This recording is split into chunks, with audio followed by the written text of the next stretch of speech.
नमस्कार, मैं विशाल पंडित। वक्त हो गया है मंथन का। आज हम चर्चा करेंगे एक नए मुद्दे पर। एक तरफ जहां मोदी का 400 पार का नारा है, तो वहीं दूसरी तरफ विपक्षी हुंकार भी देखने को मिल रही है। कल देर शाम राहुल गांधी की 6000 किलोमीटर लंबी भारत जोड़ो यात्रा खत्म हुई, तो एक मंच पर विपक्षी नेताओं ने अपने शक्ति प्रदर्शन को दिखाया। लोकसभा चुनाव का ऐलान हो चुका है। मुंबई में एक मंच पर राहुल गांधी समेत तमाम नेताओं ने पीएम मोदी पर जमकर हमला बोला। आज के मंथन में सवाल यही कि क्या विपक्ष की हुंकार मोदी के 400 पार वाले नारे पर भारी पड़ेगी? इसी पर हम तमाम मेहमानों के साथ चर्चा करेंगे।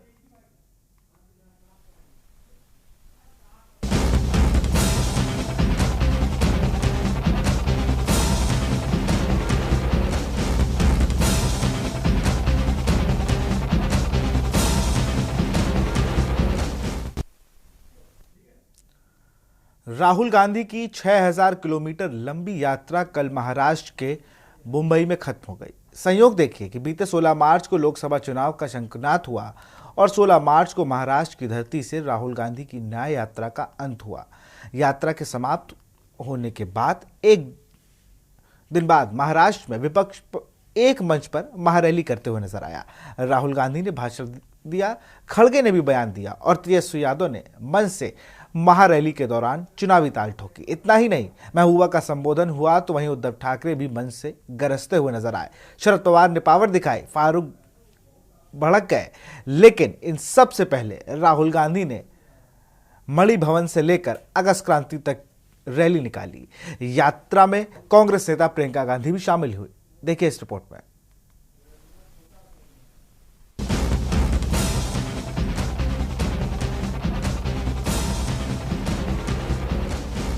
राहुल गांधी की 6000 किलोमीटर लंबी यात्रा कल महाराष्ट्र के मुंबई में खत्म हो गई।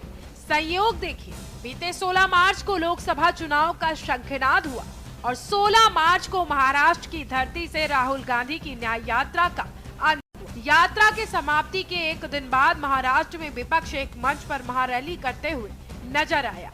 राहुल गांधी ने भाषण दिया, खड़गे ने भी बयान दिया और तेजस्वी यादव ने मंच से महारैली के दौरान चुनावी ताल ठोकी।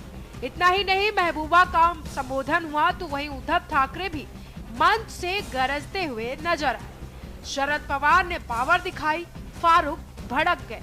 लेकिन इन सब के पहले राहुल गांधी ने मणि भवन से लेकर अगस्त क्रांति मैदान तक रैली निकाली। यात्रा में कांग्रेस नेता प्रियंका गांधी भी शामिल हुई। मुंबई के शिवाजी पार्क में विपक्षी नेताओं का मंच पहले से तैयार था।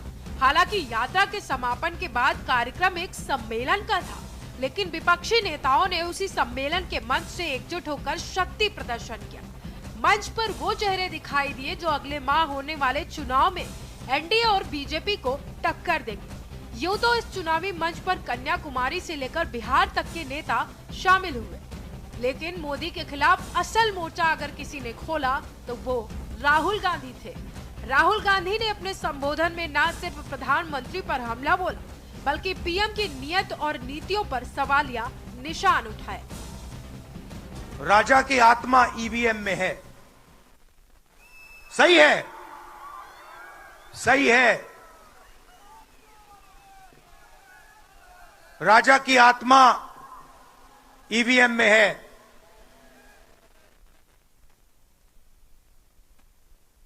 हिंदुस्तान की हर संस्था में है, ईडी में है, सीबीआई में है, इनकम टैक्स डिपार्टमेंट में है। लगाओ केस, मुझे कोई फर्क नहीं पड़ता। क्या कर लोगे मेरा? ईडी वाले आए, 50 घंटे बैठा दिया। अंत में पता है क्या बोलता है ईडी का अफसर? मुझे पता है क्या बोलता है। कहता है, राहुल जी, आप किसी से नहीं डरते हो, आप नरेंद्र मोदी को हरा सकते हो। आज नरेंद्र मोदी के पास भ्रष्टाचार की मोनोपोली है। इलेक्टोरल बॉन्ड्स का सिस्टम निकाला। मैं आपको समझाता हूं। यहां पे जो छोटे छोटे सड़कों पे ना एक्सटॉर्शन चलता है, हफ्तेबाजी चलती है ना, कंपनी को कॉन्ट्रैक्ट मिलता है, उसके एकदम बाद वो बीजेपी को हफ्ता देना शुरू कर देती है। दूसरा सीधा एक्सटॉर्शन, ईडी सीबीआई भेज देंगे, जैसे यहां पे मुंबई का एयरपोर्ट इनको चाहिए था। ईडी सीबीआई भेजी, एयरपोर्ट किसी और को पकड़ा दिया, सीधा एक्सटॉर्शन। मुंबई में शिवाजी पार्क में विपक्ष ने अपने बयानों से मोदी सरकार को उखाड़ फेंकने का दंभ भरा। शरद पवार ने बीजेपी से देश को मुक्ति का नारा दिया। वहीं महबूबा मुफ्ती ने कहा कि मोदी को टक्कर देने के लिए राहुल गांधी है, इसलिए मोदी उनसे डरते हैं। बिहार की तेजस्वी यादव ने कहा कि हमारी लड़ाई उनसे है जिन्होंने आजादी की लड़ाई में भाग नहीं लिया। 14 जनवरी को राहुल गांधी ने न्याय यात्रा की शुरुआत मणिपुर से की थी। 2 माह बाद मुंबई में न्याय यात्रा का समापन हुआ। बार बार राहुल गांधी की तरफ से इस यात्रा को लेकर सफाई दी गई, लेकिन बीजेपी की तरफ से न्याय यात्रा को लेकर प्रतिक्रिया भी सामने आई और ये सुनना बेहद जरूरी है। इंडिया अलायंस के साथी बिछड़ गए। ये न्याय यात्रा नहीं कहलाएगी, बल्कि ये याद किया जाएगा कि इसमें जब वो यात्रा शुरू की तब जो साथी थे उनके, वो बिछड़े हुए उनसे अलग हो गए और वो तन्हा तन्हा रह गए। कांग्रेस नेता ने अपनी न्याय यात्रा खत्म कर अब पीएम मोदी पर सीधा निशाना साधना शुरू कर दिया। जाहिर सी बात है कि जिस तरह से विपक्ष हमलावर है, उसे देखते हुए बीजेपी की तरफ से पलटवार किया जाएगा और किया गया है। पीएम मोदी ने इसकी शुरुआत दक्षिण से की है। पीएम मोदी ने राहुल गांधी के शक्ति वाले बयान पर पलटवार कर दिया है। फिलहाल देखने वाली बात ये होगी कि विपक्ष की हुंकार को देखते हुए ये तय माना जा रहा है कि इस बार का लोकसभा चुनाव बेहद दिलचस्प होने वाला है। स्पेशल डेस्क के न्यूज इंडिया।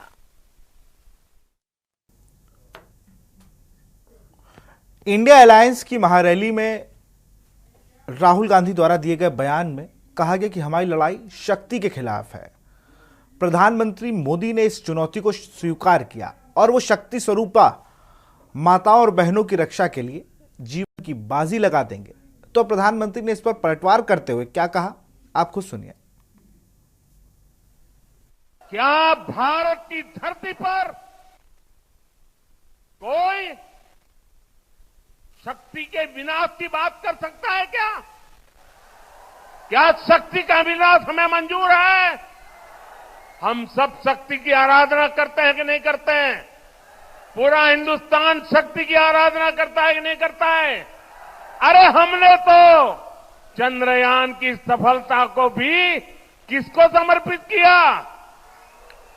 चंद्रयान की सफलता को भी, जहां चंद्रयान ने लैंड किया, हमने उस सफलता को भी शिव शक्ति नाम देकर के शिव शक्ति को समर्पित किया है। और ये लोग शक्ति के विनाश का बिगुल फूंक रहे हैं। शक्ति का विनाश करने वालों का विनाश होना चाहिए कि नहीं होना चाहिए? शक्ति स्वरूपा माताओं की रक्षा होनी चाहिए कि नहीं होनी चाहिए? शक्ति के संस्कार की रक्षा होनी चाहिए कि नहीं होनी चाहिए? और इसलिए भाइयों बहनों, इंडिया अलायंस ने कल अपनी घोषणा जाहिर कर दी है। घोषणा पत्र उनका जाहिर हो गया है और इसलिए लड़ाई एक तरफ शक्ति के विनाश के लोग करने वाले लोग हैं, दूसरी तरफ शक्ति की पूजा करने वाले लोग हैं। मुकाबला 4 जून को हो जाएगा। कौन शक्ति का विनाश कर सकता है और कौन शक्ति के आशीर्वाद प्राप्त कर सकता है, इसका मुकाबला 4 जून को हो जाएगा। इंडिया अलायंस ने अपनी घोषणा पत्र जाहिर किया और उन्होंने कहा है कि उनकी लड़ाई शक्ति के खिलाफ है। मेरे लिए हर मां शक्ति का रूप है, हर बेटी शक्ति का रूप है और मेरी इन माताओं बहनों की तरफ से, माताओं बहनों, आपको मैं शक्ति के रूप में पूजा करता हूं। मैं भारत मां का पुजारी हूं। मैं आप शक्ति स्वरूपा सब माता बहन बेटियों का भी पुजारी हूं। इंडिया अलायंस ने अपना घोषणा पत्र शक्ति को खत्म करने के लिए किया है। मैं इस चुनौती को स्वीकार करता हूं और मैं इन शक्ति स्वरूपा माताओं बहनों की रक्षा के लिए जान की बाजी लगा दूंगा, जीवन खपा दूंगा।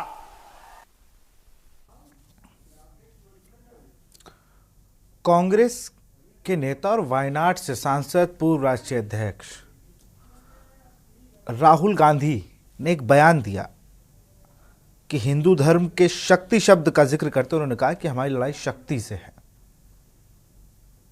और अब लोग उसे कह रहे हैं कि सेल्फ गोल कर लिया है राहुल गांधी ने। और फिर वही बात आ गई, क्या राहुल गांधी फिर से बीजेपी की पिच पर या इंडिया अलायंस बीजेपी के पिच पर जाकर चुनाव लड़ने की तैयारी कर रहा है? इसी पर चर्चा करेंगे। हमारे साथ वरिष्ठ पत्रकार प्रमोद गोस्वामी हैं। सर बहुत बहुत स्वागत है आपका। महेंद्र सिंह जी हैं वरिष्ठ पत्रकार, आपका भी बहुत बहुत स्वागत है सर। राघवेंद्र सिंह राजू जी हैं राजनीतिक विश्लेषक, सर आपका भी बहुत बहुत स्वागत है। अनिल शर्मा जी हैं कांग्रेस प्रवक्ता, आपका भी स्वागत है। कुंवर जपेंद्र सिंह जी हैं बीजेपी प्रवक्ता, आपका भी बहुत बहुत स्वागत है। सबसे पहले अनिल शर्मा जी के पास ही आऊँगा। शक्ति किस अंदाज किस लहजे में कहा कि आज मैं भी मोदी जी की बाइट भी सुन रहा था तो काफ़ी ज़्यादा मुझे लगता है बहुत तमतमाए चेहरे से उन्होंने जो जवाब दिया है इंडिया अलायंस की महारैली के उस बयान पर। अनिल जी नहीं है, प्रमोद सर के पास चलूंगा। सर जो ये बयान है इस पर थोड़ा मैं चाहूंगा कि एक बार दर्शकों को समझ में आए। शक्ति उनका हिंदू धर्म में एक शब्द शक्ति, हम उसके खिलाफ लड़ रहे हैं, इसके अलावा उस बयान में नहीं था। लेकिन बयान को जिस तरीके से घुमाया गया या घुमाया क्या कह सकते, जिस तरीके से बीजेपी ने पिक किया उसका जवाब अब कांग्रेस के पास नहीं है। प्रमोद सर। हाँ, आवाज आ रही है? जी बिल्कुल, मैं आपको सुन पा रहा हूं। देखिए, एक राहुल गांधी जी ने जो धर्म के नाम पर या धर्म का उल्लेख करते हुए जो शक्ति की बात कही है वो तो निश्चित रूप से ये कहा जाएगा कि वो धर्म में तो शक्ति नारी को ही कहा गया है, इसमें कोई दो राय नहीं है। लेकिन उनका आशय कुछ और था। विडंबना ये है कि राहुल गांधी जी शब्दों का चयन करते हैं लेकिन उसको एलोबरेट नहीं करते हैं कि ये किस संदर्भ में कह रहे हैं। ये एक आज नहीं, इससे पहले भी जो उनके लिए एक बात कही जाती है कि शब्दों के का उल्लेख या शब्दों का जो एलोबरेट या किस संदर्भ में वो बात अपनी कहना चाहते हैं उसको न कह के वो अधूरी बात कह देते हैं। और अधूरी बात के जो डबल मीनिंग हो जाते हैं। और ये नहीं, 14 के बाद से 14 ले लें, 19 ले लें, ये इन चुनाव में वो बराबर भारतीय जनता पार्टी और विशेष रूप से मोदी जी जो ही विपक्ष की तरफ से कोई हमला होता है और विशेष रूप से राहुल जी की तरफ से कोई बात कही जाती है, बात उनकी सही एक परिप्रेक्ष्य में या जो राजनीतिक परिप्रेक्ष्य होता है उसमें सही होती है, लेकिन उसको वो क्लियर नहीं कर पाते हैं। ये शायद उनकी एक कमजोरी है और भारतीय जनता पार्टी उस कमजोरी का बखूबी फायदा उठाना जानती है और उठाती रही है। वही आज भी हुआ कि उन्होंने जहां महाराष्ट्र में जो उन्होंने बात ये कह दी कि हिंदू धर्म में शक्ति, तो वो उसको उन्होंने वो शब्द हिंदू धर्म में शक्ति इन्वर्टेड कामाज में है, तो उसका अर्थ तो सीधा सीधा भगवती से है या नारी से है। भारतीय जनता पार्टी इसके पास या उसके पास इतने लोग हैं कि वो उसको तत्काल उन्होंने उसको कैच किया और साउथ में जाके उन्होंने राहुल गांधी की बखिया उधेड़ दी। उन्होंने कहा कि नारियों के हम साथ हैं, नारियों के लिए जी जान लड़ा देंगे। यही एक राहुल जी की एक कमजोर पक्ष कह सकते हैं या अपरिपक्वता कह लीजिए या न समझी कह लीजिए या जो भी कुछ कह लीजिए, कोई शब्द दे दीजिए कि वो उन डिबेट में है, सन्नी डिबेट में चैनल पे उन्होंने कहा किसी और संदर्भ में, लेकिन उसको एलोबरेट नहीं कर पाए कि ये किस शक्ति के लिए कह रहे हैं। वो जो सत्ता की शक्ति है उसके लिए वो कहना चाहते थे, जैसा कि मैं समझता हूं। लेकिन उन्होंने हिंदू धर्म में शक्ति, तो हिंदू धर्म में शक्ति तो भगवती है, और भगवती के मतलब नारी से है।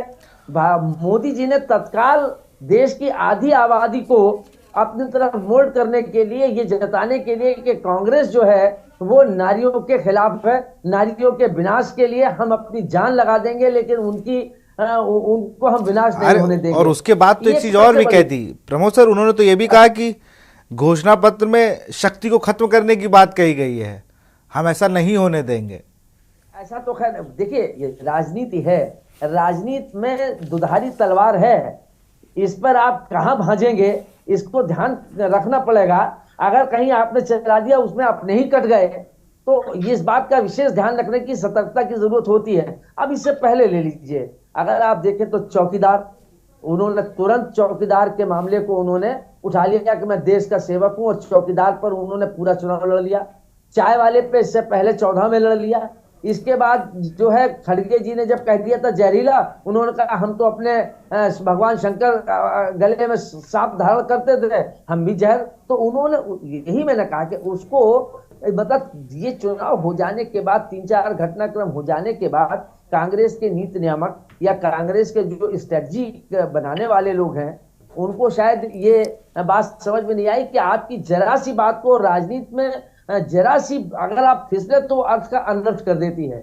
शायद वो इनके नीति नियामक कितने कमजोर हैं, या राहुल जी उस चीज को, मान लीजिए किसी ने लिख के भी दिया है, समझाने की भी कोशिश की, तो उसको वो उतनी कहने के परिपक्वता की बात है कि उसको उनको एलोबरेट करना चाहिए कि हम किस संदर्भ में ये बात कह रहे हैं। शायद वो संदर्भ को अपना एलोबरेट नहीं कर पाए, उसको बीजेपी ने लपक लिया और उनको क्लीन बोल्ड करने के लिए ये कोशिश की है। तो अनिल शर्मा जी, हमारे बिल्कुल जिपेन जी आऊँगा आपके पास। अनिल शर्मा जी से मैं इस पर जवाब ले लूँ, बयान का मकसद क्या था अनिल जी? क्योंकि लगातार एक भारत जोड़ो यात्रा जब पहले फेज में थी तो एमपी में एक बयान दिया गया था कि आप जिस राहुल गांधी को देख रहे हैं उसको मैंने मार दिया है, ये दूसरा राहुल गांधी है। एक ये बयान था, इसका भी मतलब दूसरा था, उस प्रेस कॉन्फ्रेंस में मैं भी मौजूद था। उसके बाद अगर बात करें तो एक बयान दिया जिसको लोग कहते हैं एडिटेड है या जो भी है, आलू से सोने वाला। फिर एक बयान आता है कि ये हो गया। फिर आप कह दिया हिंदू धर्म में, धर्म से जोड़ने की जरूरत ही नहीं थी, शक्ति भी कह सकते थे सिर्फ, तो वहाँ पे ना करता। और सप्पल जी तो बहुत अच्छे राजनीतिक हैं जो इस टाइम बिल्कुल रणनीतिकार बने हुए हैं, 1 हफ्ते से पड़े हैं मुंबई में, उसके बाद भी इस तरह की घटना। और जब आप पिच करने जा रहे हो, आप 10 साल की गवर्नमेंट को आप अगर हिलाने जा रहे हो और आप इस तरीके से उनकी पिच पे जाएंगे तो कैसे काम चलेगा अनिल जी? देखिए, राहुल जी की बात को भारतीय जनता पार्टी जिस प्रकार से ट्रोल करने का काम करती है,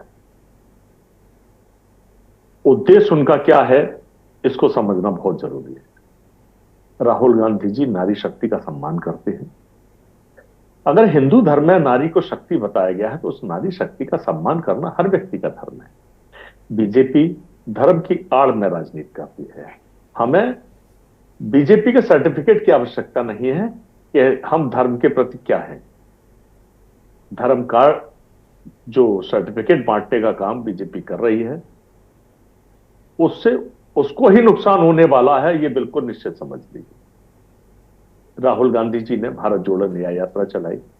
अब जैसे आपने बताया कि राहुल जी ने कही कि राहुल जी के प्रति जो बात आई कि सोने से आलू वाली, वो पूरा स्पष्ट क्लियर हो चुका। राहुल जी ने ये कहा था कि मोदी जी ने कहा कि आलू डालो और सोना निकालो, ये मोदी जी के शब्द थे, मेरे नहीं। तो पूरा वीडियो को शॉर्ट करके बाकी सारा शब्दों को हटाकर केवल उतना ही दिखाना और इस प्रकार बदनाम करने का जो प्रयास बीजेपी का है, आप देख लीजिए राहुल गांधी जी को किस शब्दों से नवाजते हैं ये लोग। लाखों करोड़ों रुपए उन पर इसी बात के लिए इनकी मीडिया, सोशल मीडिया और अन्य लोगों ने प्रचार प्रसार में खर्च कर दिया कि राहुल गांधी जी को ये बौना साबित करें। लेकिन आजादी के तपोबल से निकला हुआ व्यक्ति, उस जिसका परिवार आजादी की लड़ाई में जिसने लाठियां खाई, जेलें काटी, 2-2 परिवार के व्यक्तियों को इस देश पर बलि चढ़ा चुके, जिनकी शहादत दी इंदिरा जी ने, राजीव जी की शहादत हुई, देश पर कुर्बान होने वाले लोगों का बेटा है। और बीजेपी जिस प्रकार से ये खेल रच रही है वो बिल्कुल गलत है।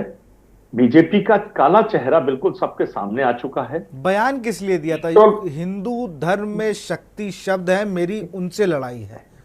मैं एक बार फिर से बयान वो सुना सकता हूं, लेकिन मैं यही जानना चाह रहा हूं कि इसका संदर्भ था क्या? आप सुनाइए।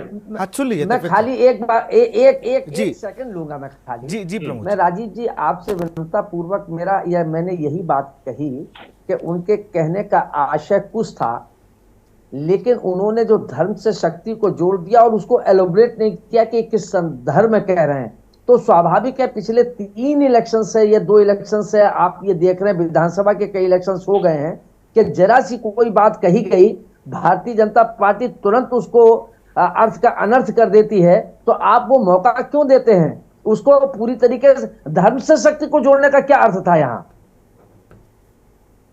अभी यूपी में यात्रा थी, तब भी कहा गया था कि यूपी के लड़के नशेड़ी हैं। बनारस में मैंने नशा करते देखा, वो नशेड़ी हैं। ये सब बयान किसी और संदर्भ में होंगे, बिल्कुल होने चाहिए, लेकिन उसका सिलेक्शन गलत था। मैं ये कह रहा हूँ, आपने आधी बात बोल के ख़त्म कर दी और उसके बाद आपने खुद ही मसाला दे दिया सामने वाले को। और वो तो इस फिराक में है कि राहुल गांधी कुछ बोले तो हम चलाएं, और हर बार उन्हें मिल रहा है। जिपेंद्र जी, बस अनिल जी अपनी बात को ख़त्म करेंगे, फिर मैं आपके पास आऊँगा।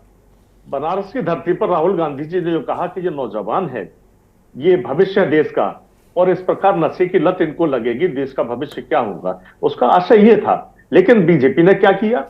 राहुल गांधी जी जिस रास्ते से निकले उस रास्ते को गंगा जल लेके पहले से पूरा सुनियोजित षड्यंत्र था कि राहुल जी निकलेंगे हम गंगा जल से धोएंगे। मतलब इतना अपवित्र हो गया वहां। ये गंगा मैया का अपमान किया बीजेपी के लोगों ने। राहुल गांधी कितनी मेहनत करें, कितना भी लोग देश के लिए भला चाहें, लेकिन वो कहते ना, कोई चिराग जलाता नहीं सलीके से, मगर सभी को शिकायत हवा से होती है। राहुल गांधी इस देश के भविष्य के लिए उतरे हैं, इस देश के भले के लिए निकले हैं, लेकिन जो लोग इस बात को नहीं समझ रहे हैं उनका दुर्भाग्य है। बीजेपी ने जिस प्रकार का खेल रचा है, काला चिट्ठा उनका सामने आया है, उससे ये स्पष्ट हो जाता है कि किस प्रकार देश की जनता को, देश के व्यापारियों को ये ठगने का काम कर रहे हैं, और उनसे न्याय दिलाने के लिए राहुल गांधी जी आज सड़कों पर हैं।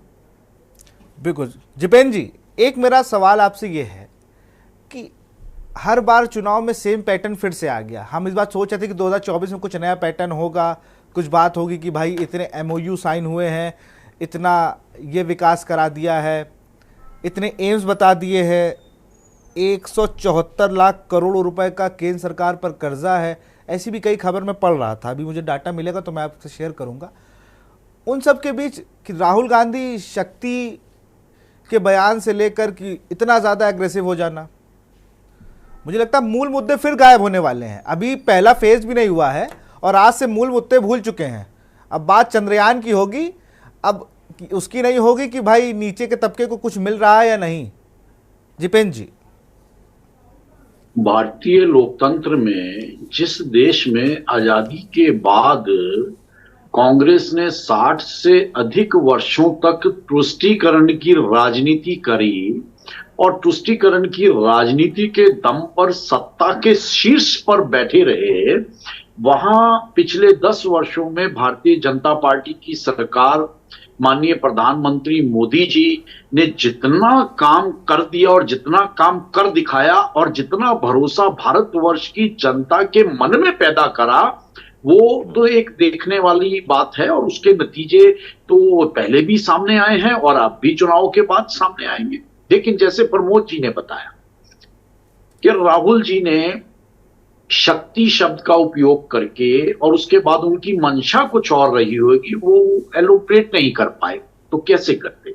उन्हें भारतीय संस्कृति का ज्ञान नहीं है। अगर हम भी किसी विषय के ऊपर बोल रहे हैं, हमारे साथ इतना अच्छा पैनल है, अभी शर्मा जी कांग्रेस के प्रवक्ता हैं, लेकिन उन्हें कम से कम कांग्रेस के प्रवक्ता होने के साथ साथ उन्हें अपनी सनातनीय परंपराओं का ज्ञान तो है, इसलिए वो इस तरह की गलती कभी नहीं कर पाएंगे। और उन्हें जब मौका मिलेगा तो डेफिनेटली वो इन चीजों का ध्यान रखेंगे। लेकिन अब राहुल गांधी जी इनके लीडर हैं, वो प्रधानमंत्री पद के दावेदार हैं, उन्हें सनातनी परंपराओं का नहीं पता है, कह क्या रहे हैं, इसका क्या आशय हो सकता है, इसका क्या दुष्परिणाम हो सकते हैं, इनसे कितने लोगों का दिल दुख सकता है, तो वो ये विषय ये है। हमें उसे राजनीति से बाहर निकल के आ जाना चाहिए और थोड़ी देर बिल्कुल खुली चर्चा करनी चाहिए। तो क्या ऐसे व्यक्ति के हाथ में देश की सत्ता को जाते हुए देश की जनता देखना चाहेगी? नहीं, बिल्कुल नहीं देखना चाहेगी। और यही एक सबसे बड़ा कारण है कि भारतवर्ष की जनता जाग चुकी है। वो सच और झूठ और फरेब की राजनीति को समझती है। पिछले 60 वर्षों में जिस तरह का दर्द और दंश इस देश ने झेला है, इसीलिए तो आज वो माननीय प्रधानमंत्री जी की गारंटी के ऊपर भरोसा कर रहे हैं। गारंटी तो सभी दे रहे हैं, तो बाकियों की गारंटी के ऊपर क्यों नहीं भरोसा किया जा रहा? बाकियों की गारंटी को क्यों वाजिब नहीं समझा जा रहा? माननीय प्रधानमंत्री मोदी जी की ही गारंटी के साथ भारतवासी क्यों जुड़ रहे हैं? ये एक अपने आप में बहुत गहरे विषय हैं, रिसर्च के विषय हैं। और पूरा देश आज भाजपामय क्यों हो गया है? ये तो कांग्रेसमय हुआ करता था। भारतीय जनता पार्टी के तो 2 सांसद हुआ करते थे। कभी 13 दिन की सरकार चलती थी, कभी 13 महीने की सरकार चलती थी। तो ऐसा इस देश में क्या परिवर्तन आ गया? कोई भारतीय जनता पार्टी ने सरकारी एजेंसियां बड़े अच्छे से काम करने लगी हैं, जो आज पूरा देश भाजपामय हो गया और प्रत्येक भारतवासी माननीय प्रधानमंत्री जी की गारंटी के ऊपर भरोसा करने के लिए तैयार है। तो ये कर्म है, ये कर्मशीलता है, ये भरोसा है, ये देश के प्रति ईमानदारी है, ये भारतीयता के प्रति ईमानदारी है, ये राष्ट्रीयता के प्रति ईमानदारी है, जो आज देश को विकसित भारत की तर्ज पर आगे ले जाने का काम कर रही है। अब कितना आगे जाएगा जिपेंद्र जी और कितनी रिसर्च करनी है, 4 जून तक तो हम लोग को करनी पड़ेगी, क्योंकि 400 पार का नारा है। ये देखना है कि 400 पार, मुझे लग रहा है 400 से ज़्यादा सीटें ना आ जाएं। मुझे लग रहा है जिस तरीके से माहौल बना दिया आप लोगों ने, 400 ज़्यादा सीटें ना आ जाएं। माहौल भारत की जनता और ऐसा लग रहा है मुझे कि आप लोग 400 सीटों पे, जैसे एनडीए लड़ रहा है, आप 375 पे ही लड़ रहे हैं, लेकिन 400 सीटों का दावा करने वाली पार्टी अभी भी पूरे टिकट कहीं दे नहीं पाई है। और उसको भी कहीं ना कहीं कभी कांग्रेस से नेता ले आ रही है, कभी बसपा से ले आ रही है, कभी कहीं से तोड़ ले रही है। तो जब अपने ही पास अच्छे फल होंगे तो हम सामने वाले के बगीचे में काहे तोड़ने जाएंगे? इसका जवाब नहीं दिए। अब जैसे कल ही देखिए, पहाड़ पे अनिल बलूनी जी ने ताबड़तोड़ बैटिंग करी, एक विधायक गिरा लिया। अरे जब आप ही की सरकार है मालिक, आप ही का सब कुछ है, तो उसके बाद भी आप सामने वाले को परेशान कर रहे हैं। वो तो वैसे भी उनके पास प्रत्याशी नहीं मिल रहा है, उसके बाद भी आप परेशान हैं। तो सच तो आपने कह दिया ना, प्रत्याशी नहीं मिल रहा है, तो इसमें भारतीय जनता मैं कहता उनको लोग खुद कह रहे हैं, उनके तो 2 सीट के ऊपर, उसके बाद भी आप उन पर भरोसा कर रहे हैं। मैं ये बात कह रहा हूं, मैं तो ये कह रहा हूं अभी भी आप भरोसा कर रहे हैं ज्योतिरादित्य सिंधिया पे, आप भरोसा कर रहे हैं ना, आप भरोसा कर रहे हैं उनको। वो कांग्रेस से अच्छा क्या हो गया, ज्योतिरादित्य सिंधिया एकदम से अच्छे हो गए? देखिए, सवाल अच्छे या बुरे का नहीं है। एक हमारे देश में एक कहावत है, जब जागे तब सवेरा। अब अगर कांग्रेस के अच्छे लोग जाग रहे हैं और उन्हें एहसास हो रहा है कि पिछले 9 वर्ष उन्होंने गलती करी कांग्रेस का हिस्सा बने रहकर या अन्य दलों का हिस्सा बने रहकर, आज अगर उनकी सुबह हो रही है तो हम तो उस सुबह का स्वागत कर रहे हैं। अब बिल्कुल देखते हैं, 2004 में भी ऐसी ही सुबह हो रही थी, लेकिन नतीजे कुछ और थे। राघवेंद्र सिंह राजू जी हैं राजनीतिक विशेषज्ञ। सर, आपको तो याद होगा 2004 में अटल जी की सरकार थी। अभी मैं शत्रुघ्न सिन्हा को सुन रहा था कि 2004 का चुनाव जैसा ही लग रहा है, ये 4 जून को 2004 वाला कुछ रिपीट ना हो जाए। नहीं विशाल जी, ये सबसे बड़ा लोकतंत्र है और पहली बार 97 करोड़ मतदाता इसमें वोट करेंगे, ये बहुत बड़ी बात है। कितने प्रतिशत वोट मत प्रतिशत बढ़ सकता है, लेकिन ये भी बात सच है कि 18 मार्च की जिस घटना का आप जिक्र कर रहे हैं, न्याय यात्रा के समापन का, तो राहुल गांधी ने ये कहा कि हिंदू धर्म में शक्ति शब्द होता है। और जब हिंदू धर्म में शक्ति शब्द होता है, तो जैसे हमारे अभी बीजेपी के प्रवक्ता बोल रहे थे, निश्चित तौर पर आप भी उनसे कुछ ना कुछ ऐसे तीखे सवाल कर रहे थे व्यंग्यवाड़, तो ये तो निश्चित तौर पर है कि बीजेपी जो है उसमें इस तरीके से इतने एक तरीके से बौद्धिक विचार वाले लोग हैं कि वो किसी भी शब्द का वो किस तरीके से तर्क, और हमारे बड़े भाई प्रमोद गोस्वामी जी ने भी बताया कि वो कहना कुछ चाहते हैं और उसका अर्थ कुछ और लगाया जाता है। हो सकता है राहुल गांधी जी चाहते हैं, जो आज की सबसे बड़ी परेशानी है, चाहे वो केजरीवाल की हो, चाहे ममता बनर्जी की हो, चाहे सारे लोगों की, कि भाई रोजाना कुछ ना कुछ ईडी और सीबीआई और जो तमाम चुनाव आयोग को लेकर के वे भी वो कहते रहते, अपने सुझाव देते रहते ईवीएम को लेकर के। और ये भी बात सच है कि पहली बार मैं समझता हूं 55 लाख से ज्यादा ईवीएम का इस्तेमाल होगा। और यह भी बात सच है कि महिलाओं का वोटर प्रतिशत 2 करोड़ से ज्यादा बढ़ा है। तो 2 करोड़ 28 लाख से ज्यादा जब महिलाएं बढ़ी हैं और युवा वोटर्स भी काफी बड़ी संख्या में बढ़े हैं, तो इन सब चीजों में उन्होंने एक चीज निकाली है। देखिए, आज धर्म और आस्था से जुड़ा हुआ पूरे भारतवर्ष में, पूरे भगवत में या केसरिया में वातावरण बना हुआ है। मोदी जी ने यह भी तो कहा कि जो शक्ति स्वरूप है, मां बेटी शक्ति का स्वरूप है, और इसके बाद मैं पुजारी हूं। तो वो पुजारी शब्द का इस्तेमाल तो आप कर नहीं रहे। तो उन्होंने कहा मैं तो पुजारी हूं, मात्र शक्ति देव भव, या देवी सर्वभूतेषु शक्ति रूपेण संस्था। अभी आगे आने वाले समय में जब जब चल रहा होगा उस समय नवरात्रि में ये मैं समझ रहा हूं मुद्दा और ज्यादा गर्म आएगा। इसी चुनाव के दरमियान में 4 जून तो पहले ही नवरात्रि आ जाएगी। कहने का तात्पर्य यह है कि आप रंग कैसा इस्तेमाल कर रहे हैं, शब्दों का व्यंग कैसा इस्तेमाल कर रहे हैं, वो कला माननीय मोदी जी और उनके जो भी रणनीतिकार हैं वो हर एक शब्द को पकड़ते हैं। पहले आया मोदी है तो गारंटी है। और आप देखिए कि बड़े बड़े बीजेपी के नेताओं ने सब लिखा कि भाई मैं मोदी का परिवार हूं, नया नारा दिया।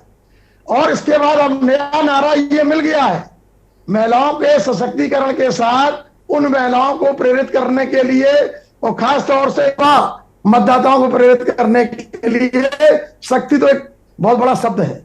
और शक्ति के व्यंग्यवाण में निश्चित तौर पर राहुल गांधी फंसते नजर आ रहे हैं। वो किस तरीके से वो कहना चाहते थे कि कर्ज माफी, ये दुनिया भर के प्रश्न वो उठाना चाहते थे जो मीडिया में वो एक बयान दे रहे हैं। एक बयान ने उस पूरे जो उनका कॉन्सेप्ट था, जितने सवाल थे, वो कहीं ना कहीं पूरा एक और ही मोड़ ला के दे दिया। महेंद्र सिंह जी हमारे साथ जुड़े हुए हैं। महेंद्र सिंह जी, आपके पास आऊंगा। जिस तरीके से बयान अभी आपने सबको सुना, कांग्रेस को भी सुना, हमारे दोनों जो वरिष्ठ पत्रकार हैं उन्हें भी सुना आपने, आपको क्या लगता है? मैं तो इंडिविजुअल सबकी राय जानना चाहता हूं कि भाई सब लोग को यही लग रहा है, क्योंकि लोग मुझसे कहें कि बाद में आपने इनसे नहीं ये सवाल पूछ लिया, भाई मेरी राय इस पे कुछ अलग थी, इसलिए महेंद्र सिंह जी। दरअसल क्या है कि जब आपका सामना ऐसे लोगों से हो जो बात का बतंगड़ बनाए, तर्क ना करके कुतर्क पे जाएं, तो आपको बहुत सावधान रहने की जरूरत होती है। क्योंकि कबीरदास जी बहुत पहले कह चुके हैं कि ये तराजू तौल के तब मुख बाहर आए। तो आपको बहुत सतर्क रहने की जरूरत है। आप कहीं इंटेलेक्चुअल्स के बीच में बात नहीं कर रहे हैं जो कि आप आधी बात भी कहेंगे तो वो समझ जाएंगे। आप बात कर रहे हैं ऐसे विरोधी के सामने जो आपके ऊपर पूरी नजर है, आपकी कहीं कुछ भी आपने अगर त्रुटि की तो वो फिर वो उसका फायदा वो उठाते हैं। और आप जैसे कहते हैं ना, कमान से तीर निकल गया और जुबान से बात निकल गई तो आप बदल नहीं सकते। राहुल गांधी के साथ यही हुआ। दरअसल राहुल गांधी इमोशनल आदमी है और वो इमोशंस में बात कुछ कहना चाहते हैं लेकिन शब्दों का चयन उचित नहीं हो पाता है। कई दफे ऐसा वो सेल्फ गोल कर लेते हैं। वो उनको बहुत जरूरी है कि इस बात की वो बाकायदे जो शब्दों का चयन करें वो थोड़ा सोच समझ के करें तो बेहतर होगा। क्योंकि आप ऐसे मतलब आप कहीं इंटेलेक्चुअल्स के बीच में या कहीं सेमिनार में बात नहीं कर रहे हैं, बात आप चुनाव के परिप्रेक्ष्य में कर रहे हैं। और ये बात सही है कि अगर उनके सिर्फ शब्दों को देखा जाए तो बीजेपी के लिए पकड़ में आने वाली बात है, ये उन्होंने पकड़ लिया। और दूसरी बात यह है कि जब आप किसी रैली को संबोधित कर रहे हैं तो आप आम जनमानस के लिए संबोधित कर रहे हैं, उनकी भाषा में, उनकी शैली में आपको बोलना चाहिए। राहुल गांधी को वहां पर भी उनकी अगर आप पूरी उनकी भाषण को, उन सारी चीजों का विश्लेषण करें तो आम जनमानस को आसानी से समझ में आ जाए, ये थोड़ा सा कम रहता है उनकी भाषा शैली में। तो ये भी एक उनको काम करना पड़ेगा। और रही बात विरोधी की, बीजेपी की, तो बीजेपी तो इसमें माहिर है ही, पकड़ते हैं। और मैं कहता हूं कि इनको भी पकड़ना चाहिए। बीजेपी क्या कोई ऐसा नहीं है कि बीजेपी के नेता सब बहुत ही अच्छे शब्दों का चयन करते हैं। बहुत सारी ऐसी चीज, बहुत सारी चीजें आप पकड़ सकते हैं कि बहुत सारी चीजें पकड़ सकते हैं। और आप चुनाव में है, आपको भी पकड़ना चाहिए। जब तक दिक्कत आप यही मेले है, पे दहला नहीं देंगे, यही तो ड्रॉबैक तब है तक कांग्रेस के पास कि वो मुद्दे होने के बाद भी कहीं ना कहीं मुद्दों को उस तरीके से नहीं ले पाती है। आप सब बने रहिए हमारे साथ, क्योंकि जिस तरीके से कल रैली में जो बयान दिया गया राहुल गांधी के द्वारा और आज उसका जो रिप्लाई किया है प्रधानमंत्री नरेंद्र मोदी ने, उसने इस चुनाव को एक अलग एंगल दे दिया है। इस पर चर्चा जारी रहेगी एक छोटे से ब्रेक के बाद। ब्रेक के बाद आपका स्वागत है। चलते हैं अनिल शर्मा जी के पास, कांग्रेस के प्रवक्ता हैं। अनिल जी, सवाल फिर मेरा आपसे वही है कि जिस तरीके से हम मौका देंगे अगर किसी को, तो वो हम पर जाहिर सी बात अटैक करेगा ही। आपने इसी भारत जोड़ो न्याय यात्रा में एक बनारस के लोगों के लिए बयान दिया, मुझे लगता है उसका भी संदर्भ आपने बता दिया, लेकिन वही बात है जब एक बार आपने दिया उसको किस तरीके से लेके भाजपा के लोग उठाए उस मुद्दे को, और फिर एक अच्छी रैली, एक बहुत अच्छी रैली जहां पर सब नेताओं ने एक अच्छे भाषण दिए और वो कहीं ना कहीं सीधे कनेक्ट हुए लोगों से, चाहे वो तेजस्वी यादव का भाषण हो या फारूक अब्दुल्ला का भाषण हो, शरद पवार का हो, कांग्रेस के अध्यक्ष राष्ट्रीय अध्यक्ष खड़गे जी का भाषण हो। कल सबके बयान मैंने सुने, कहीं ना कहीं बयानों में जो असल मुद्दे थे वो वापस आए, लेकिन एक लाइन के बयान ने उस पूरी रैली का जो फेम था उसको कहीं ना कहीं डाउन करने का काम किया। ऐसा बार बार क्यों हो रहा है? क्योंकि राहुल गांधी के साथ ही बड़ी समस्या हो गई है चुनाव में, वो करते अच्छा है लेकिन वो बयानों की वजह से घिर रहे हैं अब।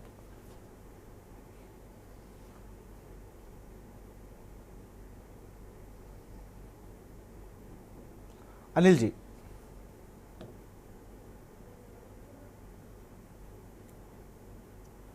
हेलो। हाँ जी, आपकी आवाज आ रही है? जी बिल्कुल आ रही है। देखिए, बनारस की जैसे आपने बात की, बनारस में मैंने बताया राहुल जी ने जब देश के नौजवानों को वहां सड़कों पर नसीब में देखा, तो जाहिर सी बात है जनता की आवाज उठाने वाले और नेता के लिए बोलो भाई ये देश का भविष्य, नौजवान अगर सड़कों पर नसीब में रहेगा तो देश का भविष्य क्या खाक होएगा, उसको गलत तरीके से पेश किया गया। ठीक है, इसी प्रकार से जब मीडिया ने उस बात को नहीं उठाया कि राहुल गांधी निकले और सड़कों को गंगाजल से साफ करने का जो मामला आया उस पर किसी भी प्रकार की डिबेट नहीं हुई, बीजेपी वालों से कोई सवाल नहीं किया गया। ये आखिर क्या ड्रामा था जो गंगाजल से सड़क को साफ करने का प्रयास किया गया, और वहां सड़क से गंगाजल से धो रहे हो, तो ये कौन सा तरीका है, कौन सा धर्म है, क्या सनातन की संस्कृति है कि एक व्यक्ति अगर उस सड़क से निकलता है आप गंगाजल से उसको धोने का काम करते हैं? ये केवल गंगा मैया का अपमान कर रहे हैं। दूसरी बात, आप बात कर रहे हैं अगर जब बयान की, तो मैं आपको उस बयान के संबंध में, आपने मुझे नहीं सुनवाया लेकिन मैं आपको बता दूं, राहुल जी ने जो कहा हिंदू धर्म में शक्ति शब्द होता है, हम उस शक्ति से लड़ रहे हैं, एक शक्ति से लड़ रहे हैं, वो शक्ति हमारे पास है। उसका आशय यह है कि वो शक्ति हमारे पास है। ईवीएम के अंदर राजा की आत्मा है, हिंदुस्तान की हर संस्था में है, ईडी में है, सीबीआई में है, इनकम टैक्स डिपार्टमेंट में है, लेकिन हमारे पास हिंदू धर्म में जो शक्ति और ताकत होती है वो हमारे पास, उस ताकत के सारे हम लोग लड़ रहे हैं। ये आशय है राहुल गांधी जी का, लेकिन धर्म के आड़ लेकर, देवी देवताओं की आड़ लेकर बीजेपी जो प्रयास कर रही है ना, ये बिल्कुल गलत और बेबुनियाद है। माफी के साथ कहां ले जाने, माफी के साथ इंटरप्ट करना चाहेंगे। एक मिनट जिपेन जी,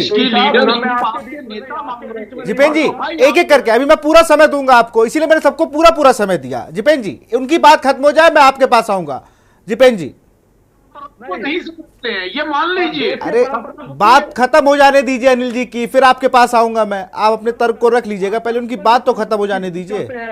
किसी व्यक्ति की व्यक्तिगत टीका टिप्पणी नहीं करना चाहता हूं, लेकिन आपने छेड़ा है तो सनातन की बात कर लीजिए। व्यक्ति की, हमारे हिंदू संस्कृति में और सनातन संस्कृति में यह होता है, जब किसी की मां की मृत्यु हो या पिता की मृत्यु हो तो उस बेटे का धर्म होता है, उसका मुंडन होता है। बताइए, क्या आपके नेता ने वो काम किया? 13 दिन तक जिस बेटे ने राष्ट्र की खातिर घर त्याग दिया हो, यह भी आपको ज्ञान होना चाहिए कि शास्त्र क्या कहते हैं।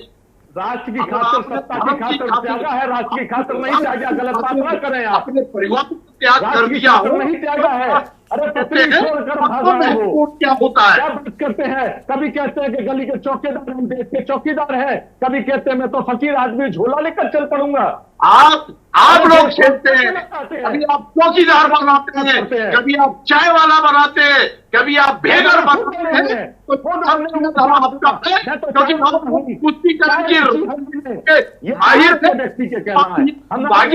आपके नेता को कहना है, आप सुनना नहीं चाहते, मेरे आपके बीच में नहीं बोल। एक एक करके अगर आप दोनों लोग अपनी बात रखेंगे तभी इस डिबेट का कुछ मतलब है। अगर दोनों लोग ऐसे चिल्लाएंगे तो फिर सारे गेस्ट सुन के उसको क्या ही जवाब दे पाएंगे, क्या मैं सवाल पूछ पाऊंगा।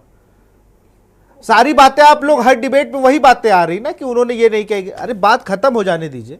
हाथ जोड़ के निवेदन है दोनों प्रवक्ताओं से, बहुत वरिष्ठ लोग इस पैनल में बैठे हुए, उनको भी थोड़ा समय मिलेगा जब आप दोनों लोग। अनिल जी अपनी बात को आप कंप्लीट करिए, फिर जिपेंद्र जी मैं आपके पास आऊंगा। अनिल जी जी हाँ, अपनी बात को कंप्लीट करें।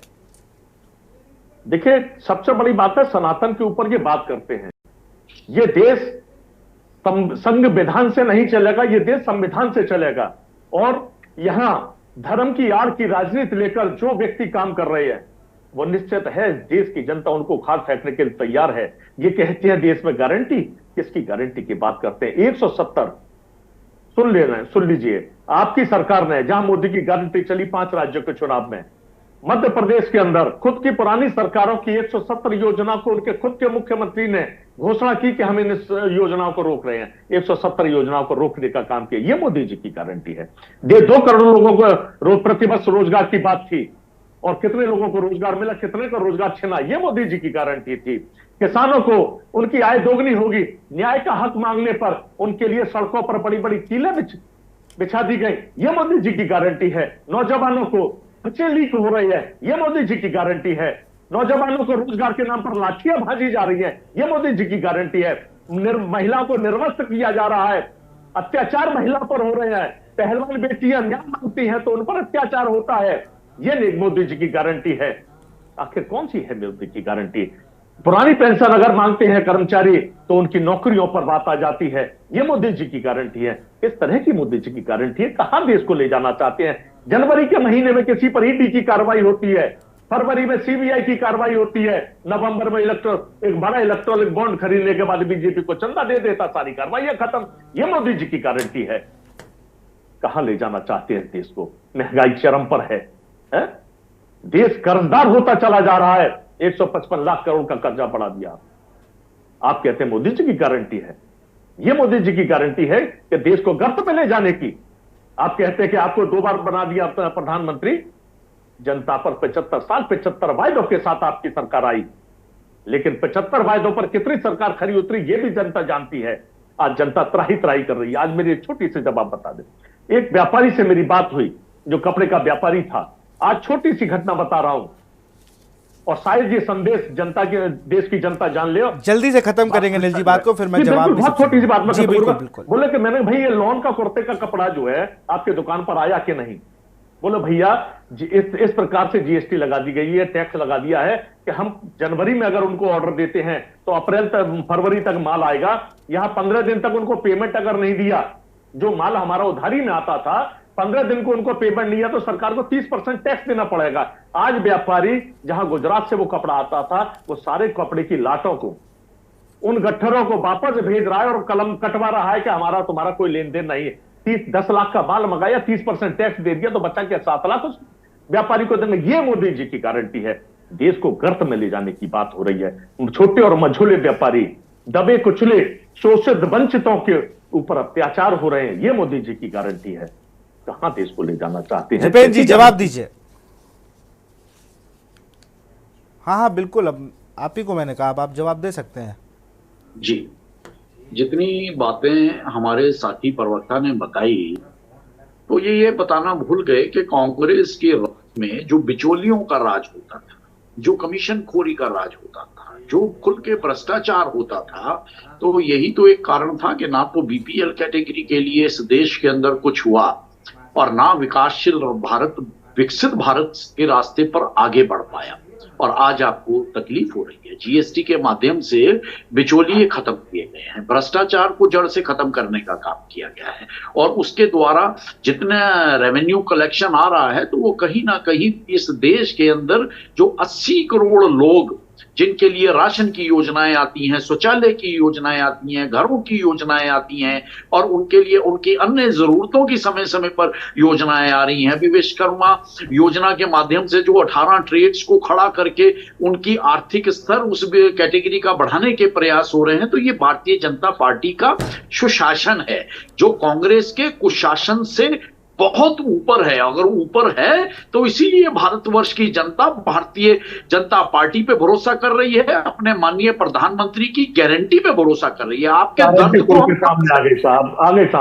दर्द को हम कम करने का प्रयास कर सकते हैं, लेकिन आपके दर्द को खत्म नहीं किया जा सकता। ये भी एक अभी हमारे किसी साथी ने ये कहा कि राहुल गांधी जी इमोशनल है। राहुल गांधी जी, अरे राहुल गांधी जी कहां इमोशनल है?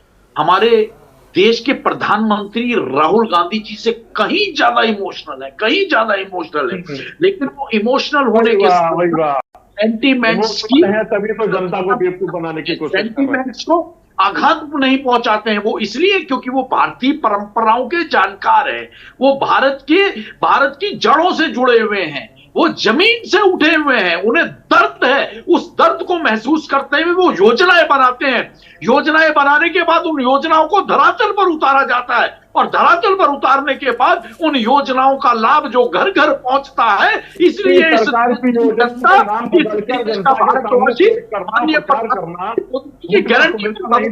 है आपके दर्द को निश्चित तौर से आपका है जब निकल कर आते हैं, लेकिन खत्म नहीं किया जा सकता। 7 वर्ष से अधिक के शासन को इस देश की जनता ने बार बार नकारा है और तीसरी बार फिर नकारने जा रहे हैं।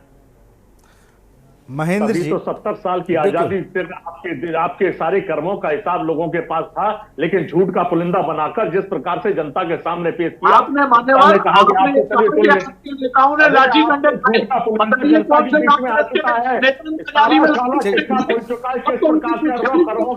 अब जरा मैं वरिष्ठ पत्रकारों का भी रुख कर लूं, उनसे हमें थोड़ी और जानकारी मिल जाएगी। अब आप लोगों ने तो बता दिया कौन कितना इमोशनल है।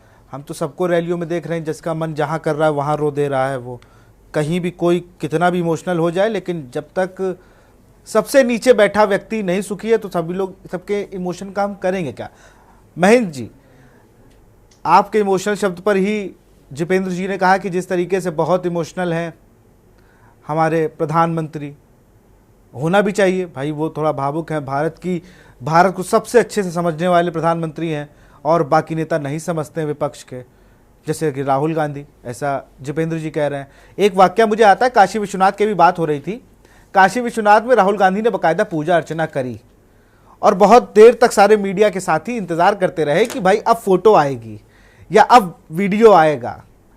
लेकिन रात में लगभग 11-12 बजे एक हमारे वरिष्ठ सहयोगी, उन्होंने मुझे ट्वीट भेजा यूपी कांग्रेस का। उन्होंने कहा कि भाई अंदर फोटो खींची गई, लेकिन राहुल गांधी की टीम ने जब मांगा तो दी नहीं गई। अब हम भी देख लेते कि राहुल गांधी किस तरीके से हाथ जोड़ रहे हैं, जल चढ़ा पाते हैं कि नहीं पाते हैं। फोटो ही नहीं आने दी मेरे पास। महेंद्र जी, होगा पूजा अर्चना तो तब करेंगे जब भारतीय सनातन संस्कृति और परंपराओं का ज्ञान होगा। जितेंद्र जी, अब जरा मैं बात कर लूं महेंद्र सिंह जी से। वो बता, राहुल गांधी को कह रहे थे कि इमोशनल है, तो जरा उनसे भी उनका रुख जान लूं। अब किसको कितनी पूजा आती, किसी दिन किसी पंडित को बैठा के चेक करा लिया जाएगा। तो आपको पूजा करना नहीं आता होगा। तो निजी मामला है, ठीक है, लेकिन फिर दिखावा नहीं होना चाहिए ना। अरे ये मत कहिए, दिखावे की बात मत करिए। अभी तो सिर्फ महेंद्र जी से मुझे जवाब ले लेने दीजिए, वरना कौन दिखावा कर रहा है और कौन बंद कमरे में क्या कर रहा है सबको पता है। महेंद्र जी, आगे दिखाने के लिए मजबूर क्यों हो रहे हैं? निजी मामला है और ये निजी ही रहना चाहिए। इसमें कहीं कम से कम राजनीति में तो बिल्कुल नहीं होना चाहिए किस तरीके से, और ये सबका निजी मामला है। वो क्या हम मानते हैं, हम महेंद्र जी हम मानते हैं ये निजी मामला होता है, लेकिन इन निजी मामलों के साथ साथ आपके मन में ईमानदारी भी तो होनी चाहिए। जिस संस्कृति का, जिस धर्म का, जिस परंपरा का, जिन चीजों का आप हमेशा विरोध करते रहे, तुष्टीकरण की राजनीति 60 वर्षों तक करते रहे। अरे उन्हें भी जवाब दे लीजिए, मैंने पूरा समय दिया था आप दोनों को। अब जरा मुझे उनसे भी जवाब लेने दीजिए, वो भी बैठे हुए हैं। जरा जितेंद्र जी, मैं तो चाहूंगा कि आप थोड़ा सा पानी यानी पीजिए, तब तक हम महेंद्र जी से बात कर लें थोड़ी।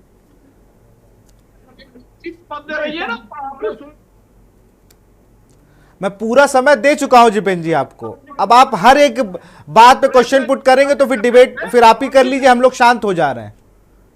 रिक्वेस्ट है मेरी आपसे।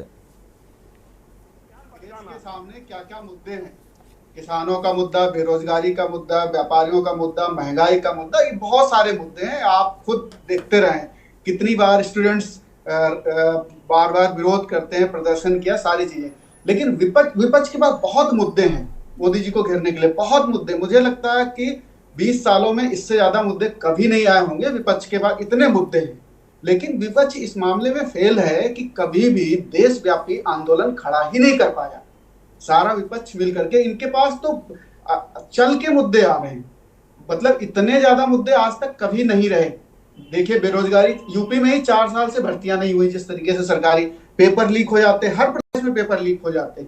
महंगाई चरम पे है, पेट्रोल आप देखें 100 रुपए लीटर है हर जगह, गैस के दाम बढ़ गए हैं, मतलब हर एक चीज मुद्दे इतने हैं। लेकिन सपा हो, बसपा हो, कांग्रेस हो, कोई भी दल हो जो विपक्ष में है, वो इन मुद्दों को भुना ही नहीं पा रहे, जनता के पास जा ही नहीं पा रहे, जनता को आंदोलित कर ही नहीं पा रहे। याद करिए जब बीजेपी विपक्ष में थी, सिलेंडर के दाम 10 रुपए भी बढ़ जाते थे तो सिर पे रख के पूरा देशव्यापी आंदोलन खड़ा कर देते थे, वो जनता के साथ कनेक्ट हो जाते थे। ये जनता के साथ कब कनेक्ट हुए, हमें तो याद नहीं है कि कभी भी देशव्यापी बंद किया हो, इतना बड़ा जनसैलाब इकट्ठा कर दिया हो, सड़कें जाम कर दी हो, किसी तरीके का कोई कुछ नहीं। स्टूडेंट इतने बेरोजगार रहे, नौकरियां नहीं मिल रही हैं, सरकारी नौकरियां नहीं मिल रही हैं, आंदोलन करते बेचारे, लखनऊ में लट खाया, इलाहाबाद में लट खाया, लेकिन कभी भी विपक्ष उनके साथ दिखाई नहीं, उनके मुद्दों को लेकर के कभी सड़कों पे आया ही नहीं। और थोड़ा बहुत आना नहीं कहा जाता, इतना बड़ा आंदोलन खड़ा कर दीजिए कि देश में हो हल्ला मच जाए, कुछ नहीं हुआ। तो विपक्ष के पास मुद्दे ही मुद्दे हैं। अब विपक्ष अगर उनको बुला नहीं पा रहा है तो बीजेपी की इसमें कोई गलती नहीं है। और बीजेपी देखिए अपने कैंपेन को, चुनाव जीतने के लिए कैंपेन करती है, वो हर एक मुद्दा पकड़ेगी, हर एक बात पकड़ेगी, हर एक स्ट्रेटजी अपनाएगी, जहां जो स्ट्रेटजी काम करेगी वो स्ट्रेटजी अपनाएगी, अपनाती रही है। वो हमेशा 365 दिन इलेक्शन के लिए, जनता को कैसे अपनी तरफ लाया जाए, इन मुद्दों पे वो काम करती रहती है। अब वो कितना सफल होते हैं कितना नहीं है तो चुनाव में पता चलेगा। लेकिन विपक्ष के पास बहुत मुद्दे हैं, मतलब विपक्ष इस बात को लेकर के ठीकरा बीजेपी के ऊपर नहीं फोड़ सकती कि भाई बीजेपी ऐसा कर रही, बीजेपी ऐसा कर रही, बीजेपी ऐसा वही कि जब तक जनता के पास आना चाहिए। यूपी से लेकर दिल्ली तक विपक्षी दल थोड़ा कनेक्ट नहीं कर पा रहे हैं। बिल्कुल राघवेंद्र सिंह जी के पास चलेंगे। राघवेंद्र जी, आप भी इस बात से मुझे लगता है सहमत होंगे कि जो पब्लिक कनेक्शन है जो पहले हुआ करता था दलों का, वो अब कम हो गया है जब से ये सोशल मीडिया का दौर आ गया है।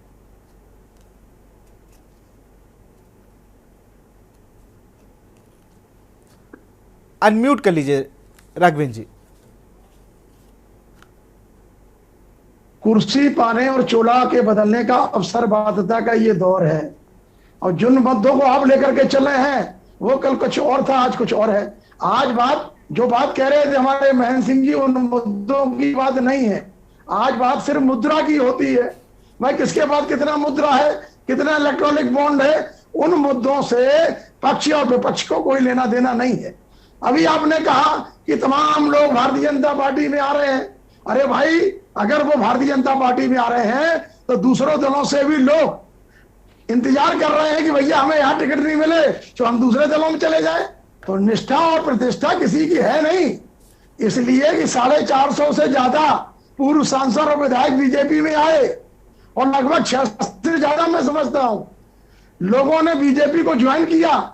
ये कहीं ना कहीं लोगों को लग रहा है कि भाई ठीक है, इधर जब चल रहा है उधर ही सब हवा जहां बह रही है, उन चीजों में चलिए। और यहां तक कि हमारे भाई जयेंद्र सिंह जी उठा रहे हैं, ये भी किसी दल के प्रदेश अध्यक्ष थे, आज अब बीजेपी में है। तो ये ठीक है कि जहां इनकी निष्ठा है वहां उनको दिख रही है कि अब हमारी प्रतिष्ठा यहां बढ़ सकती है। तो ये जो मैजिक चल रहा है मोदी का 400 कुर्सी पाने का, और आप खुद कह रहे हैं कि 400 कुर्सी पाने का, और जिस तरीके से उत्तर प्रदेश में भी आप देख रहे हैं 20 लाख नए वोटर बढ़ गए, और जिस तरीके से आप देख रहे हैं कि 7.15 करोड़ महिलाओं के वोट भी यूपी में बढ़े हैं। तो ये तमाम परिस्थितियां बनेगी। लेकिन विशाल जी, आज तक किसी भी राजनीतिक दल की अगर अच्छी तैयारी होती जो वरिष्ठ पत्रकार हमारे महेंद्र सिंह जी कह रहे थे, प्रमोद जी कह रहे थे, केवल एक ही बात रहती है लास्ट तक, एक ही मुद्दा सदन में, एक ही मुद्दा यहाँ पर, कोई विपक्ष का दल सड़कों पे नहीं उतरा। और जिस तरीके से बूथ मैनेजमेंट 1,62,000 बूथों तक बीजेपी ने जिस तरीके से 90% बूथों पर काम किया है, निश्चित तौर पर विपक्ष को यह सोचना चाहिए। बिल्कुल, मतलब रूट लेवल पर जैसे भारतीय जनता पार्टी काम कर रही है उस तरीके से कोई दल मुझे काम करता नजर नहीं आता, वो किसी भी स्टेट की बात हो। फाइनल कमेंट मैं लूंगा प्रमोद सर आपसे और फिर इस डिबेट को क्लोज करूंगा। प्रमोद सर, डेफिनेशन क्या है? प्रमोद जी। जी बताइए, सवाल क्या है आपका? मैंने कहा दलों में जो दिक्कत हुई ना कि जिस तरीके से भारतीय जनता पार्टी ने लगातार, अगर वो बहुत लंबे समय तक सत्ता में नहीं थी तो उसने ग्राउंड लेवल पर कार्यकर्ताओं को बरकरार रखा। उत्तर प्रदेश में 17 सीटें कांग्रेस के पास है, लेकिन प्रत्याशियों के चयन करने में थोड़ी हड़बड़ी हो रही है। समाजवादी पार्टी के पास भी सब कुछ है, लेकिन वो भी अभी एक एक कदम फूंक कर रख रहे हैं। लेकिन भारतीय जनता पार्टी के पास सारी चीजें क्लियर है, उनको पता है हमें आगे कहां करना है, किस कार्यकर्ता से हमें कैसे काम लेना है। फाइनल कमेंट आपका। देखो दिक्कत सब है कि भारतीय जनता पार्टी राजनीति करती है और रणनीति बनाती है।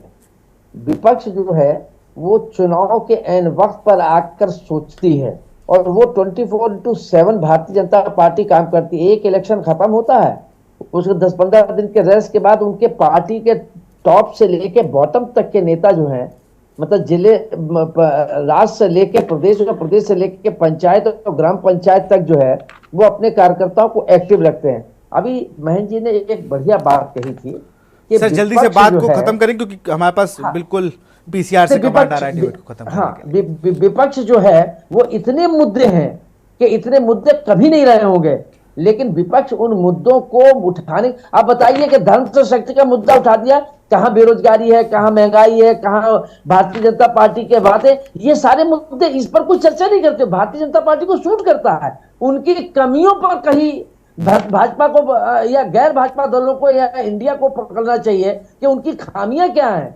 भारतीय जनता पार्टी उनकी खामियों को तुरंत लेके एलिब्रेट कर देती है और छा जाती है, लेकिन विपक्ष जो है वो पूरी तरीके से उनकी खामियों को, उनकी कमियों को, उनकी जो गलतियां हैं उन मुद्दों पर आती ही नहीं है, आंदोलन नहीं करती है, जनता से डायरेक्ट टच में नहीं रहती है। ये और उसका खामियाजा भुगत भी रहे हैं लगातार, जो नतीजे हैं वो सबके सामने। तो आपका सबका बहुत बहुत शुक्रिया। जिपेंद्र जी आपका भी बहुत बहुत शुक्रिया। अनिल शर्मा आपका बहुत बहुत शुक्रिया। राघवेंद्र सिंह जी आपका बहुत बहुत शुक्रिया। महेंद्र सिंह जी आपका बहुत बहुत शुक्रिया। प्रमोद सर आपका भी बहुत बहुत शुक्रिया। तो नया संग्राम, चुनावी घमासान, शक्ति शब्द पर जो बयान राहुल गांधी ने दिया उसको लेकर जिस तरीके से मुखर हो गई है भारतीय जनता पार्टी, और कहीं ना कहीं लोग ये कह रहे हैं कि एक सेल्फ गोल है। अब देखना होगा कि किस तरीके से राहुल गांधी या कांग्रेस इस पर बचाव करती है। फिलहाल मंथन में इतना ही। देखते रहिए के न्यूज़ इंडिया। नमस्कार।